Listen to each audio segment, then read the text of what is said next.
Il faut bien voir que le Maroc est un vieil État-nation. Vieil État-nation, une simple référence permettra de mettre en évidence cette idée. Quand Hugues Capet est élu roi de France en 987, la monarchie marocaine a déjà quasiment 2 siècles d'existence. Donc c'est un vieux royaume, un vieil empire, et ce vieux royaume, ce vieil empire, a été très largement amputé pendant la période coloniale. Le Maroc était en décadence au XIXe siècle et il a été amputé à l'est et au sud. Amputé à l'est très largement par la France, lorsque la France a constitué l'Algérie. Et la France a poussé vers l'ouest les frontières de l'Algérie, et ce faisant, les frontières du Maroc ont reculé. Et le Maroc a été ensuite très largement amputé vers le sud. C'est ainsi que les Espagnols, en s'installant dans ce qui deviendra le Sahara occidental, ont complètement coupé le Maroc de ses vieilles racines, de ses grands axes nord-sud qui reliaient le cœur du Maroc à la vallée du fleuve Sénégal et jusqu'à la boucle du Niger. En d'autres termes, les racines africaines, d'où sont sorties de très nombreuses dynasties marocaines, ont été coupées à la suite de cette occupation espagnole. Et lorsque l'indépendance du Maroc a été reconnue par la France et par l'Espagne, en 1956, le Maroc s'est retrouvé dans ses frontières coloniales. Un contentieux a éclaté avec l'Algérie, car il faut bien voir que toute une partie de l'Est marocain de l'Est marocain était rattachée à l'Algérie, et jusqu'à la région de Colombéchar. Colombéchar est une localité qui était historiquement marocaine. De même Tindouf. Et restait au Maroc à récupérer toute la partie sud qui était territoire espagnol, Sahara occidental. Les Espagnols hésitaient à donner l'indépendance à la région et les Espagnols ont traîné les pieds. Ce qui fait que le roi du Maroc, Hassan II, s'est tourné vers la Cour internationale de justice et a posé la question suivante, quels étaient les droits historiques du Maroc dans ce Sahara occidental? En effet, les Espagnols voulaient créer la fiction d'une entité sahraoui de façon à créer au sud du Maroc un État totalement artificiel, mais qui, pour survivre, devrait se tourner vers Madrid. Les Espagnols comptaient rester par le biais de cet État fragile, dépendant de l'Espagne.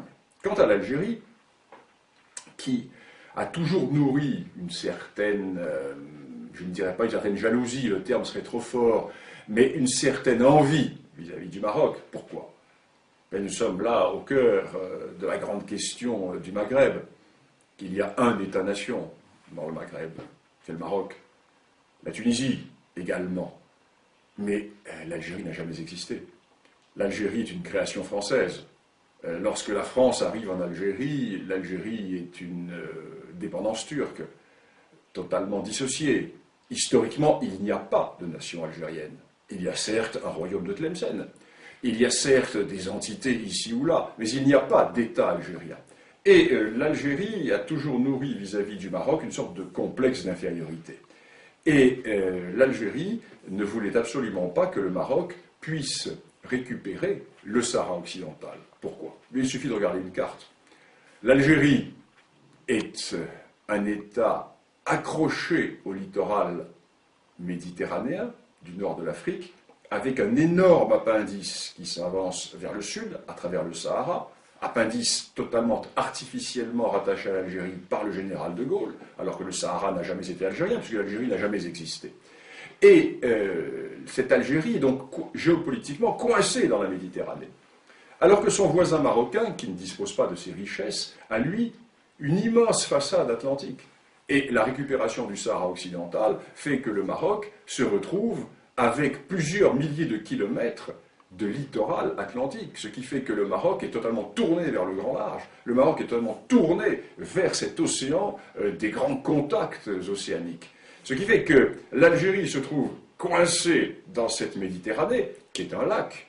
Il suffit de fermer le détroit de Gibraltar et la Méditerranée est totalement asphyxiée. Tandis que le Maroc, lui, n'a pas cette géopolitique de l'enfermement. Le Maroc est tourné vers le grand large.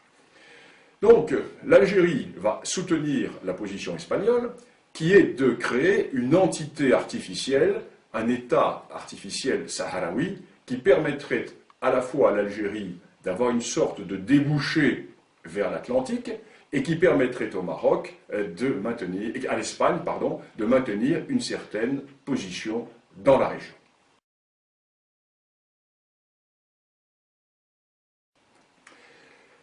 Historiquement parlant, la revendication marocaine est absolument incontestable. Elle est incontestable pourquoi? Parce que 5 des dynasties marocaines sont sorties du Sahara occidental ou du Grand Sud saharien. C'est un premier élément. La première de ces dynasties, c'est celle des Almohavides. Les Almohavides qui vont du fleuve Sénégal jusqu'au centre de l'Espagne constituaient ce que l'on a appelé l'empire des deux rives, qui était un empire marocain. Je ne vais pas rentrer dans le détail des dynasties marocaines, mais la plupart des dynasties viennent du Grand Sud. Deuxième élément, nous avons les réalités qui étaient les réalités économiques et politiques.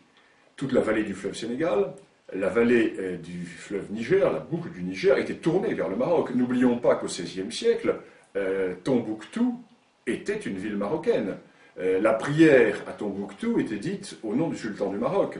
Le pachalik de Tombouctou était un pachalik marocain. N'oublions pas également que les grandes routes transsahariennes qui permettaient de mettre en relation le monde ouest-africain avec le monde méditerranéen étaient sous contrôle marocain et aboutissaient dans les grands marchés du sud du Maroc.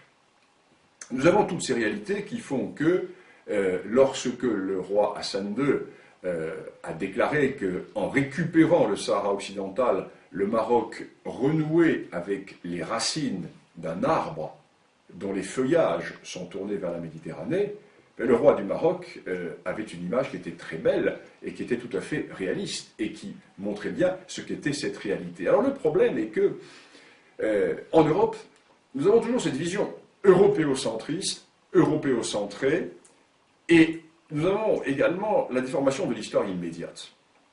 Il est évident que dans les années 1890, lorsque se posa la question marocaine, le Maroc était en état de décadence, en état profond de décadence, et il n'était pas en mesure d'exercer sa souveraineté sur l'ensemble de ces territoires du Sud.